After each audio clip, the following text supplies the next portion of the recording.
My fiance's family had a tradition of tearing apart new spouses, and they spent 45 minutes telling everything that was wrong with me.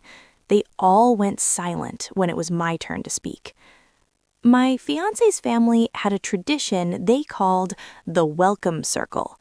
Every time someone new was about to officially join the family through marriage, they held a special dinner. At this dinner, the entire family would take turns telling the newcomer all the things they thought were wrong with them. They called it cleansing.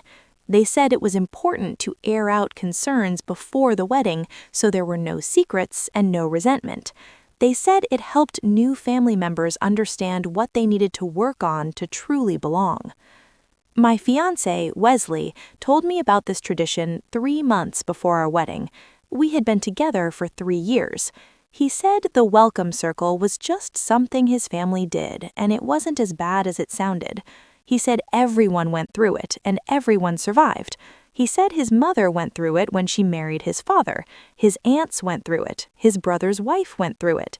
He said it would be over in an hour, and then I would officially be accepted. I asked him what happened at his brother's wife's welcome circle. He got quiet and said it was a little rough, but she handled it well. I asked what they said to her. He said they told her she was too loud and laughed too much and didn't know how to dress appropriately for formal occasions. He said they told her she came from a family without class and she needed to learn how to carry herself better.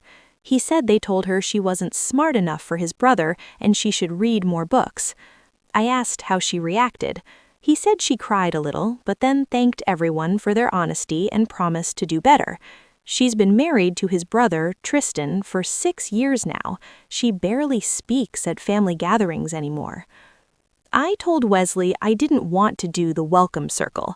He said it wasn't optional. He said if I refused, his family would think I had something to hide. He said they would never fully accept me and our marriage would always have tension. He said it was just one night and I should do it for us. I agreed because I loved him and I wanted his family to accept me. Looking back, I should have seen that as the first red flag. The welcome circle was held at his parents' house on a Saturday evening. There were 14 people there. His parents, Franklin and Eleanor, his grandparents, Walter and Agatha, his brother, Tristan, and sister-in-law, Gwendolyn, his 2 aunts and 2 uncles, and 4 cousins. They sat in a large circle in the living room with 2 empty chairs in the middle, one for me and one for Wesley. His mother, Eleanor, explained the rules. Each family member would share their honest observations about me. I was not allowed to interrupt or defend myself. I was supposed to listen and reflect and thank each person for their honesty when they finished. At the end, I would be given a chance to respond and tell the family how I planned to address their concerns. Then they would vote on whether to officially welcome me. I sat in that chair and listened for 45 minutes. Eleanor went first. She said I was too independent and didn't seem to value family enough. She said I worked too much and would probably neglect her son. She said my cooking wasn't good enough and Wesley would miss her meals. She said I dressed too casually and needed to put more effort into my appearance. Franklin said I talked too much about my own opinions and didn't listen enough. He said I seemed to think I was smarter than everyone in the room, and that was off-putting. He said my career was fine, but not impressive, and I would never be able to provide for Wesley the way he deserved. Agatha said I was too skinny and needed to eat more. She said my family clearly didn't teach me how to take care of myself. She said I smiled too much and it seemed fake. Walter said I didn't seem like the type to raise children properly. He said I seemed selfish and career-focused and probably wouldn't want to stay home with babies. Miriam, his aunt, said I was too quiet at family dinners and didn't make enough effort to get to know everyone. Then she said I was too loud when I did talk and interrupted people. Reginald, his uncle, said I didn't seem to respect Wesley's family history and traditions enough. He said I asked too many questions and should just accept how things were done. Clayton, his cousin, said I was boring and didn't have good enough stories. He said my hobbies were uninteresting and I probably wouldn't fit in on family vacations. Tristan said I wasn't as pretty as the other women Wesley had dated, and he was surprised Wesley settled for me. Gwendolyn, his sister-in-law, just stared at the floor and said nothing. I understood why she stayed quiet now. When everyone finished speaking, Eleanor smiled at me and asked how I planned to address all of their concerns. I looked around the room at these 14 people who had just spent 45 minutes tearing me apart. I looked at Wesley sitting next to me. He hadn't said a word to defend me. He just nodded along like everything they said was reasonable. I smiled back at Eleanor. Then I addressed each person one by one. I turned to Eleanor first and kept my voice steady. I told her, I cook just fine, and I work hard because I value my career, and I dressed for my own comfort and not for your approval. Her mouth opened a little, but nothing came out. I shifted to Franklin and said, my opinions are informed and valuable, and my career is exactly as impressive as it needs to be, and I will never apologize for being educated. His face went red, but he didn't interrupt me. I looked at Agatha and said, I eat enough, and my family taught me to take care of myself just fine, and my smile is genuine when I'm actually happy. She clutched her purse tighter. I told Walter I would be an excellent mother if I chose to have children, and my career doesn't make me selfish. I addressed Miriam and said I'm exactly as quiet or loud as the situation calls for, and I don't need your approval on how I communicate. Reginald got my attention next, and I told him I respect traditions that deserve respect, and asking questions is how intelligent people learn. I looked at Clayton and said, my hobbies interest me, and that's all that matters, and I don't need to perform for your entertainment. Then I turned to Tristan and said, I'm exactly pretty enough, and Wesley didn't settle for anything. The whole time, Wesley sat frozen next to me with his hands gripped together and his face pale. He didn't say one word to defend me, or support me, or tell his family they were wrong. He just sat there nodding slightly like he agreed with everything they had said about me. I stood up. The chair scraped against the floor. I looked around at all 14 of them sitting in their circle, and I told them I won't be joining this family. I said I refuse to marry into a tradition built on tearing people down and making them feel small. Eleanor started to speak, but I kept going. I told Wesley that any man who would sit silently while his family attacks his partner for 45 minutes isn't someone I can trust with my future. I said, I deserve someone who will defend me and stand up for me and protect me from people who want to hurt me. The room went completely silent, and everyone stared at me like I had just spoken a different language. I walked toward the door and grabbed my purse from the side table. Nobody moved or said anything, and I could feel all their eyes on my back as I left. I made it to my car before Wesley came running out of the house. He grabbed my arm and spun me around and immediately started talking about how I was overreacting. He said I was embarrassing him in front of his whole family and making a scene over nothing. He claimed the circle was just honesty and everyone goes through it, and his brother's wife survived just fine. I pulled my arm away and told him his brother's wife doesn't speak anymore at family dinners. He said I was being too sensitive and throwing away 3 years over one difficult evening. He kept talking faster and his voice got louder, and he said his family was just trying to help me improve myself. I opened my car door and told him, watching him nod along to every insult told me everything I needed to know about who he really is. He reached for the door, but I got in and locked it and started the engine.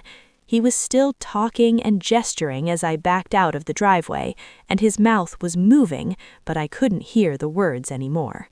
The drive back to my apartment took 20 minutes, and my hands shook on the steering wheel the whole time.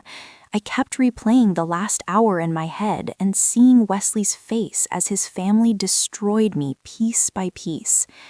When I got inside, I made it to the bathroom before my legs gave out. I sat on the cold tile floor and started crying so hard I couldn't breathe right. My whole body shook and tears ran down my face and I couldn't stop. But even through the tears, I felt this weird sense of relief washing over me. It felt like I had just dodged something terrible. I looked down at my engagement ring and the diamond caught the light. I realized I had been making excuses for Wesley's family dynamics for months. There were so many small red flags I ignored because I wanted to believe everything would be okay. His mother's comments about my clothes, his father's dismissive attitude toward my job, the way Wesley always took their side in small disagreements. I twisted the ring on my finger and knew I couldn't wear it anymore. My phone started buzzing in my purse around 10 that night. Wesley was calling, and I let it go to voicemail. He called again 5 minutes later, and again after that. By midnight, he had called 17 times. The next morning, I woke up to 32 text messages. Some of them were apologies, saying he was sorry and he should have defended me. Others were accusations, saying I humiliated him and ruined everything. Eleanor left a voicemail around noon saying I owed the family an apology for my disrespectful outburst. She said they opened their home to me and tried to help me, and I threw it back in their faces. Franklin sent 3 emails about how I hurt Wesley deeply and damaged the family's trust. The messages kept coming for 3 days straight. Wesley alternated between begging me to come back and telling me I was being ridiculous. Eleanor sent texts about how I clearly didn't understand the importance of family. I blocked most of their numbers, but I saved every message and voicemail and email. Some instinct told me I might need evidence of their behavior later. On day 4, I got a text from a number I didn't recognize. It said she was the sister-in-law, Gwendolyn, and asked if we could meet for coffee. I almost didn't respond, but something made me say yes. We met at a small place near my apartment and sat in a corner booth away from other people. She looked different from how she did at the circle. Her eyes were brighter and she sat up straighter. She told me she had been waiting 6 years for someone to walk out of that room. She said watching me stand up for myself gave her actual chills. Then she started describing who she used to be before the circle. She was loud and funny and confident and always had an opinion about everything. She said Wesley's family spent an hour telling her everything that was wrong with her personality. After the wedding, she started trying to become invisible. She stopped laughing too loud and stopped sharing her thoughts and stopped wearing clothes that stood out. She said she thought if she could just be perfect enough, they would finally accept her, but they never did, and now she barely recognizes herself anymore. Her hands shook a little as she talked, and I realized she was terrified someone would see us together. The practical reality of everything hit me hard the next week. I started calling wedding vendors to cancel, and every single one had a no refund policy. The venue kept $5,000, the caterer kept $3,000, the photographer kept $1,500. I lost almost $10,000 in deposits, and there was nothing I could do about it. My landlord told me I couldn't break the lease I shared with Wesley without paying a huge penalty. I was stuck paying half the rent on an apartment I couldn't afford alone, while also trying to find a new place to live. My savings account was draining fast, and I had moments of panic at 2 in the morning, wondering if I made a huge mistake. Maybe I overreacted. Maybe one bad evening wasn't worth losing everything. But then I would remember Wesley's face as his family tore me apart, and my resolve would harden again. I started looking at tiny studio apartments I could barely afford and realized I was about to lose my financial stability over this. Eleanor showed up at my workplace on a Tuesday afternoon. I was walking to my car after a long shift, and she was just standing there waiting by my driver's side door. She said we needed to talk, and I clearly didn't understand how important family is. I told her to leave, but she kept talking. She said every marriage requires sacrifice and compromise, and you are being selfish and immature. She said Wesley was willing to forgive me if I would just apologize to everyone and promise to do better. Her voice had this sweet tone that made my skin crawl. I looked her right in the eyes and told her that her tradition is abuse disguised as honesty. I said I will never apologize for having self-respect and she needs to leave me alone. She looked shocked, like nobody had ever talked to her that way before. She opened her mouth to say something else, but I got in my car and locked the doors. She stood there in the parking lot watching me drive away. I finally told my parents everything that weekend. I drove to their house and sat at their kitchen table and told them about the circle and Wesley's silence and his family's harassment. I told them details I had been hiding for months about how his mother criticized everything I did and how his father dismissed my career constantly. My dad got quiet in that dangerous way where his jaw clenches and his eyes go hard. He said no daughter of his will ever be treated like that, and if Wesley contacts me again, he'll handle it personally. My mom started crying and immediately offered me their guest room and help with moving costs. She said I could stay as long as I needed and they would help me get back on my feet. Having their support after experiencing Wesley's conditional love made something click in my brain. I realized how twisted his family's version of relationships really was. Love wasn't supposed to come with a list of requirements and constant criticism. It was supposed to be unconditional and supportive and safe. 3 weeks after I walked out, Wesley showed up at my apartment with flowers and a prepared speech. I opened the door and he started talking immediately about how he had been thinking about everything I said. He claimed he talked to his family and they were willing to start over with me. He said we could skip certain traditions and build our own path forward. The flowers were expensive and he was wearing the shirt I always said I liked. For just a moment, I felt tempted by the familiarity of it all. 3 years is a long time to invest in someone. We had inside jokes and shared memories and a whole life plan together. But then I asked him one question. I asked if he told his family their circle was wrong. He hesitated for maybe 3 seconds, but it was enough. His eyes shifted away from mine and he started talking about how it's complicated and they meant well. I handed him back the flowers and told him nothing has actually changed. He tried to argue, but I closed the door while he was still talking. I heard him stand outside for a few minutes before finally leaving.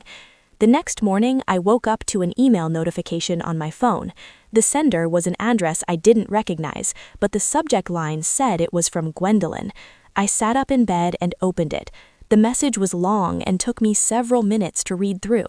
She started by apologizing for not speaking up during the welcome circle. She said watching me walk out gave her courage to finally tell someone the truth about Wesley's family. Then she told me something Wesley never mentioned. Tristan was married before. The first wife went through the welcome circle just like she did, just like I was supposed to. That first wife stayed and married into the family 8 years ago. Gwendolyn described how Eleanor criticized everything the first wife did. Her cooking was wrong, her cleaning wasn't good enough, her career choices were selfish, her family wasn't good enough. For 2 years, the entire family picked apart every decision she made. They told her she was gaining weight. They said she dressed poorly. They questioned her intelligence constantly. The first wife started having panic attacks. She stopped seeing her friends because Wesley's family said they were bad influences. She quit her job because Eleanor convinced her she needed to focus on being a better wife. After 2 years, she finally left. She moved back to her home state, and Wesley's family told everyone she had mental problems. They said she was unstable and couldn't handle being part of a real family. Gwendolyn said she never knew about the first wife until after her own wedding. Tristan casually mentioned it one day like it was no big deal. She realized then that the pattern would repeat with her, and it did. For 6 years, she's been trying to become whatever they want her to be. She said my walking out made her see that she's been slowly disappearing. She thanked me for showing her that leaving was possible. I sat there, staring at my phone, feeling sick. Wesley never told me his brother was married before. He never mentioned that another woman went through this exact same thing and it destroyed her. He knew what his family did to people, and he still brought me to that circle. He knew, and he said nothing. I got to work an hour late that morning because I couldn't stop thinking about the email. My boss noticed I seemed distracted during our team meeting. I tried to focus, but my mind kept going back to that first wife and wondering where she was now. Around lunchtime, I realized I had completely forgotten about a client presentation that was due that afternoon. The deadline had been on my calendar for 3 weeks. I always hit my deadlines. Always, but I had been so consumed with the breakup and the apartment search and Wesley's constant messages that I let it slip. I rushed to pull together something, but it wasn't my best work. My boss called me into her office after I submitted it. She closed the door and asked if everything was okay. I told her I was going through a difficult breakup and I was sorry for missing the deadline. She said the work I submitted wasn't up to my usual standards. She said she understood personal problems happen, but I needed to make sure they didn't affect my professional reputation. She was kind about it, but I could see the concern in her face. This job was my career. I had worked so hard to get here and build my reputation. Now I was letting my personal mess destroy everything I had built professionally. I spent that night lying awake wondering if I had made a huge mistake. Maybe I should have just gone through with the wedding. Maybe I should have tried harder to make it work. I had lost my relationship. I was about to lose my apartment. Now I might lose my career too. Standing up for myself was supposed to feel empowering, but instead I just felt terrified that I was throwing away my entire life. 2 days later, my best friend Beatrice called me sounding angry. She asked if I knew Tristan. I said I had met him a few times at family dinners. She told me he had sent her a long message on social media. She read parts of it to me over the phone. He said he was worried about me. He said I seemed unstable and emotional lately. He suggested that my reaction to the welcome circle was extreme and concerning. He said maybe I needed professional help to deal with my issues. He told Beatrice that as my friend, she should be concerned about my mental state. He implied that I was having some kind of breakdown and my friends needed to intervene. He painted the whole situation like I was the problem, like I was crazy for walking out, like there was something wrong with me for refusing to accept their tradition. Beatrice was furious. She had already screenshotted everything and sent it to me before calling. She told him to never contact her again and blocked him immediately. But I realized what they were doing. They were trying to isolate me. If they could convince my friends that I was unstable, then I would have no support system. They wanted everyone to think I was the problem so nobody would believe my side of what happened. It was calculated and cruel. I saved all the screenshots in a folder on my computer. Some part of me knew I might need evidence of their behavior later. The apartment search became urgent after that. I couldn't stay in the place I shared with Wesley. Every corner reminded me of the life I thought we were building. I looked at places I could barely afford on my salary alone. Most were too expensive or in bad neighborhoods or required income I didn't have. I finally found a tiny studio apartment across town. It was smaller than my bedroom at Wesley's place. The kitchen was just a hot plate and a mini fridge. The bathroom was so small I could barely turn around. But it was mine, and I could afford it if I was careful with money. I signed the lease and put down the deposit. It took almost all my savings. I scheduled the move for a day when Wesley would be at work. I didn't want to see him. I didn't want to hear him try to convince me to stay. My dad drove over with his truck to help me move. We packed up my stuff while Wesley was gone. My clothes and books and the few pieces of furniture that were actually mine. It didn't take long. I realized how little of that apartment was really mine. Most of the furniture was Wesley's. Most of the kitchen stuff belonged to his mother, who had given it to us. I had been living in a space that never felt like home. My dad loaded everything into his truck without saying much. When we finished, he looked at me and said he was proud of me for choosing myself. He didn't say, "I told you so," even though he had never liked Wesley's family. He just helped me carry boxes up 3 flights of stairs to my new studio and told me I could always come home if I needed to. 2 months after the welcome circle, I stopped at my usual coffee shop on the way to work. I was standing in line waiting to order when I saw Wesley sitting at a table by the window. My heart started beating fast and my hands got sweaty. I thought about leaving, but he had already seen me.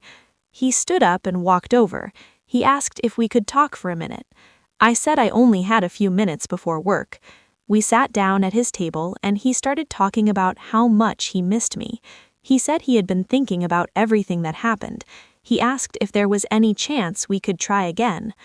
I looked at him sitting across from me and realized something strange. He looked smaller somehow, less important. 2 months ago, the thought of losing him made me feel like my world was ending. Now I just felt tired and a little sad. Sad for the relationship I thought we had that never actually existed. Sad for the time I wasted trying to fit into his family. But I didn't feel the pull I expected. I didn't want to reach across the table and hold his hand. I didn't want to hear about how much he missed me. I just wanted to get my coffee and go to work. I told him I hoped he was doing okay, but I needed to go. He tried to say something else, but I stood up and walked to the counter. I ordered my coffee and left without looking back. The whole interaction took maybe 5 minutes. I realized during my drive to work that I was going to be fine. That afternoon, Gwendolyn called me crying so hard I could barely understand her. She said she finally told her husband she wanted marriage counseling. She said she couldn't keep living the way they had been living. She needed help dealing with how his family treated her. He refused immediately. He said she was influenced by me. He called me a bad influence who was trying to destroy their family. He said if she kept talking to me, he would have serious concerns about their marriage. She was terrified, but she was also determined. She said she couldn't go back to being silent after finding her voice again. She said watching me walk away showed her that she deserved better too. She asked if I regretted leaving Wesley.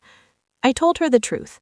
I said the first few weeks were awful and scary, and I questioned everything. But now I felt lighter than I had in years. I felt like myself again. She cried harder and said she didn't know if she was strong enough to leave. I told her she didn't have to decide anything right now. She just needed to keep being honest about what she needed. We talked for almost an hour. When we hung up, I realized that walking away from Wesley's family wasn't just about saving myself. It was about showing her that leaving was possible, that she didn't have to spend the rest of her life disappearing to make other people comfortable. 3 days later, my mom called to say a letter had been delivered to their house addressed to me. She asked if she should open it or bring it over. I told her to open it and read it to me. It was from Wesley, a long, handwritten letter that my mom said was at least 4 pages. She started reading, and I could hear the anger building in her voice. Wesley wrote that he had been doing a lot of thinking. He said he realized how much his family's opinion meant to him, but he was willing to make a sacrifice for us. He said he would cut off his entire family if I would take him back. He said we could move to a different city and start fresh without them. He made it sound like he was offering me this huge gift, but the whole letter was full of guilt trips. He kept saying how much he was willing to sacrifice. He said I was forcing him to choose between his family and me. He said no other woman had ever made him feel this conflicted. He wrote about how hard this decision was for him and how much it would hurt to lose his family. Every sentence made it clear that he resented having to pick. He was offering to cut them off, but he wanted me to know what it was costing him. He wanted me to feel guilty for making him choose. My mom finished reading and asked what I wanted her to do with it. I told her to throw it away. I didn't need to respond. Wesley was still trying to manipulate me into feeling responsible for his choices. He hadn't learned anything. He still didn't understand that the problem wasn't just his family. The problem was him and his inability to stand up for what was right. I called my friend who works as a lawyer and asked her advice about getting Wesley and his family to stop contacting me. She said I should send a formal cease and desist letter. She offered to write it for me for free, but I insisted on paying her something. It cost me $300 I didn't really have, but it felt necessary.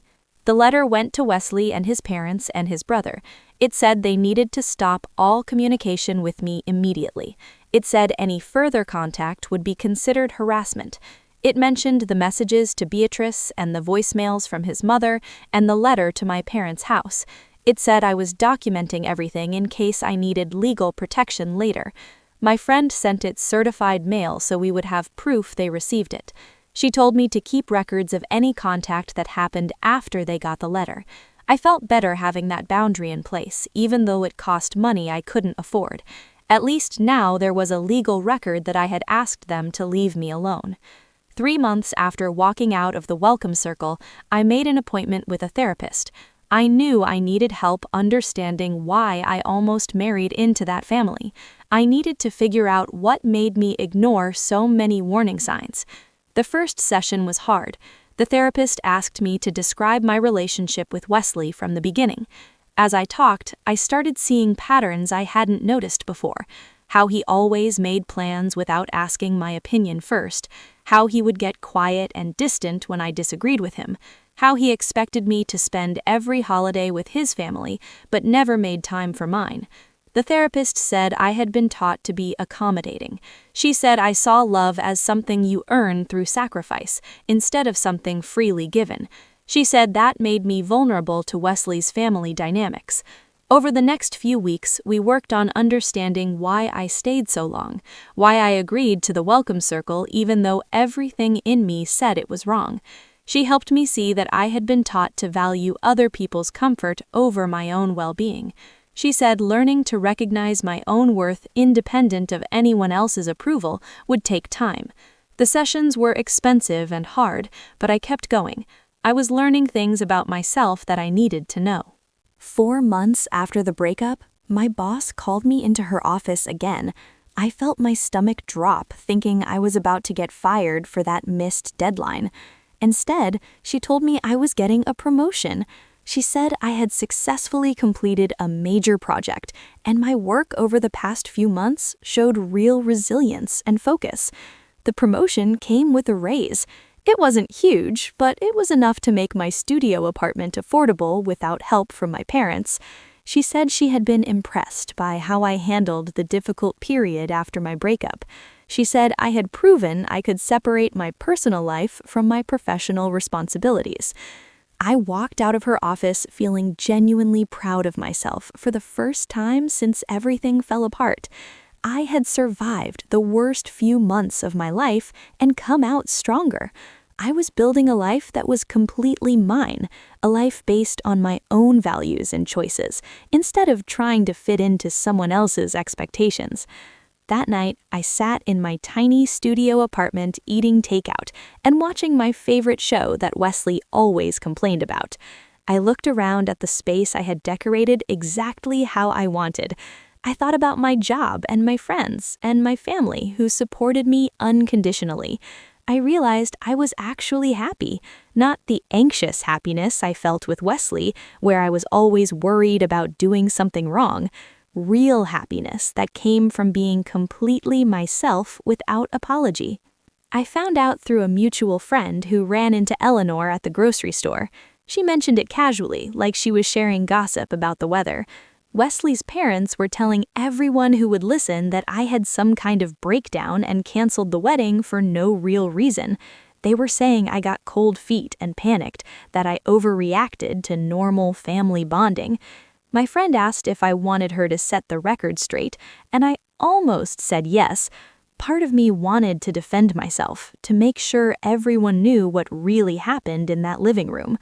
But then I realized something that felt like freedom. Their opinion didn't actually matter anymore. The people who really knew me understood the truth without me having to explain it. Everyone else wasn't my problem or my concern. I had spent 3 years trying to make Wesley's family like me, and now I was finally done caring what they thought. 2 weeks later, I was eating lunch in the break room at work when a coworker sat down across from me. She was engaged and planning her wedding for next spring. She started talking about her future in-laws and mentioned they had some interesting traditions for welcoming new family members. The way she said it made my stomach drop. I asked her what kind of traditions, trying to keep my voice casual. She described something that sounded way too familiar, a special dinner where the family would share honest feedback to help her become a better wife. She laughed nervously and said it sounded weird, but her fiancé promised it was just their way of showing they cared. I put down my sandwich and looked at her directly. I told her I had been in a similar situation and it didn't end well. Over the next hour, I shared a carefully edited version of the welcome circle, watching her face change as she recognized the warning signs in her own relationship. She went quiet for a long time after I finished talking. Then she asked me how I knew it was time to leave. I told her the truth. When the person who claims to love you sits silently while others tear you apart, that tells you everything you need to know. 2 weeks after that conversation, she stopped by my desk to thank me. She said she had been thinking about everything I told her and decided to reconsider the relationship. She said she talked to her fiancé about changing the tradition and he refused. He said she was influenced by negative people. She realized if he couldn't stand up for her before the wedding, he never would after. I felt terrible that she was going through pain, but also relieved that maybe my awful experience helped someone else avoid the same mistake. 4 months after I walked out of that living room, I was sitting in my studio apartment on a Friday night. I had ordered Chinese takeout and was watching a crime documentary that Wesley always complained was too depressing. My apartment was small, but I had decorated it exactly how I wanted, with bright colors and plants and artwork that made me happy. I was wearing sweatpants and an old college shirt with no makeup on. I realized as I sat there eating noodles straight from the container that I was genuinely happy, not the anxious kind of happy I felt with Wesley, where I was always monitoring my behavior and managing his moods. This was different. This happiness came from being completely myself without worrying about meeting impossible standards or fixing things that were wrong with me. I didn't have to cook fancy meals or dress up or pretend to enjoy his family's company. I could just exist as myself, and that was enough. The thought made me smile into my takeout container. I started building a life where people celebrated me instead of trying to change me. My parents called every week just to check in and tell me they were proud of how strong I was being. My best friend Beatrice came over most weekends, and we would cook together and watch movies and talk about everything except Wesley. At work, I was thriving because I could focus all my energy on projects instead of relationship drama. I got assigned to lead a new team, and my boss said she chose me because I had proven I could handle pressure and come out stronger. I even started dating again, though I was much more careful this time. I paid attention to red flags I would have ignored before. When a guy I went out with made a joke about his mother knowing best about everything, I ended it after 2 dates. When another one talked over me at dinner, I didn't give him a second chance. I had learned that I deserved someone who would defend me, not someone who would sit silently while others attacked me. Gwendolyn texted me sometimes with updates. She started going to counseling and setting boundaries with her husband's family. She said it was hard, but she was remembering who she used to be before the welcome circle broke her down. Walking away from Wesley and his family was the hardest thing I ever did. It cost me 3 years of my life, thousands of dollars in wedding deposits, and the future I thought I wanted. But it taught me something more valuable than any of that. It taught me that I was strong enough to choose myself, even when it meant losing everything I thought I needed. I learned to trust my own judgment instead of second-guessing every instinct. I built a life based on my own values instead of trying to fit into someone else's twisted idea of family. And that was worth more than any acceptance from people who thought love meant tearing each other down.